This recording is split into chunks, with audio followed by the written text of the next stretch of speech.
Today we're going to be doing this 2019 Jeep JL remote start.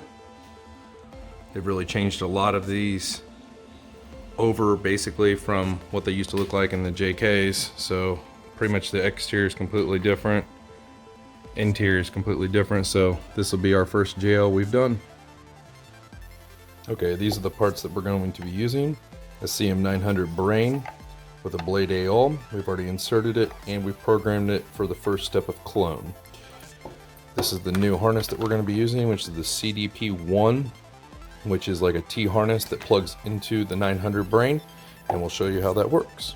Okay, this is the harness. The only thing I've done is I put the jumper on ignition A that comes with it, and then I changed the CAN B extension harness onto here so that we can run this all the way to the glove box. It's the only thing I've changed. The rest of this I'm going to plug into the AL, and then I'll show you where everything goes.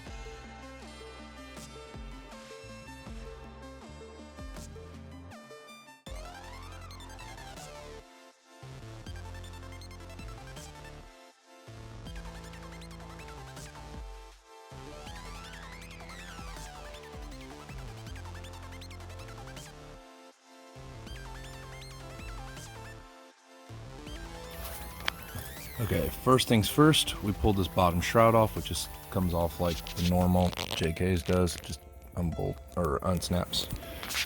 We unsnapped all this piece right here. There's all the snaps on the back that was right here. Basically your push button start sits here and all your HVAC.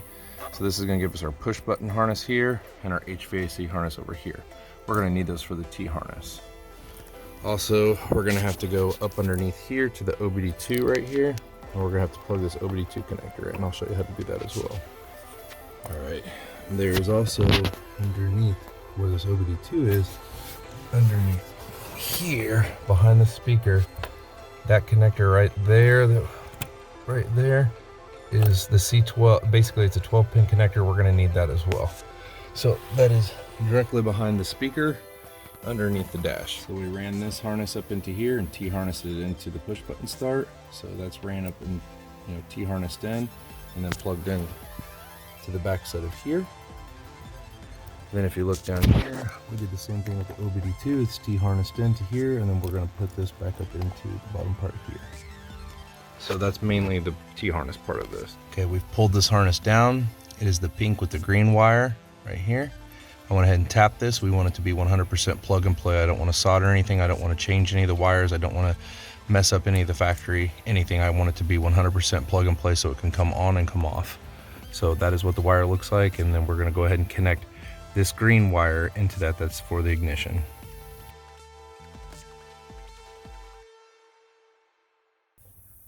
So we ran this wire under the center console over into here for your CAN high, CAN low. We plugged it into this portal because it doesn't really say which one it is, and I'm hoping that this is like a distribution for CAN, so I just plugged it right into there. It only goes one way.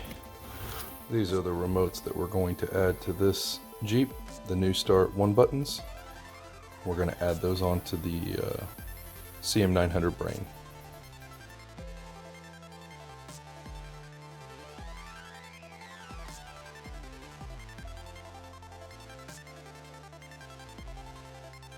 Okay, this is how we programmed ignition. We jumper the constant to ignition 5 times. Just 1, 2, 3, 4, 5.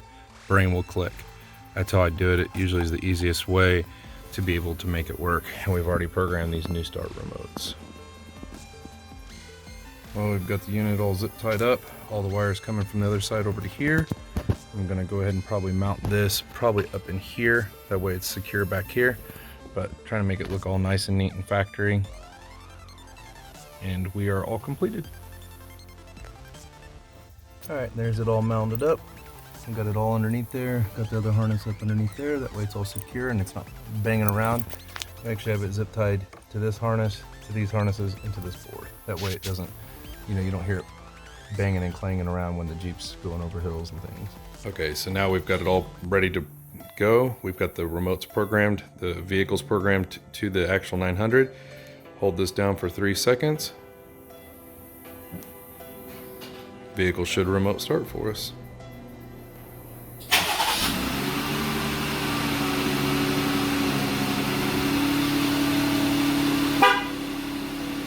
everything works fine. 2019 Jeep Wrangler JL. We did lock by pressing the button one time. Pressing the button twice is unlock on the Nustart remotes. Holding it down for 3 seconds is remote start.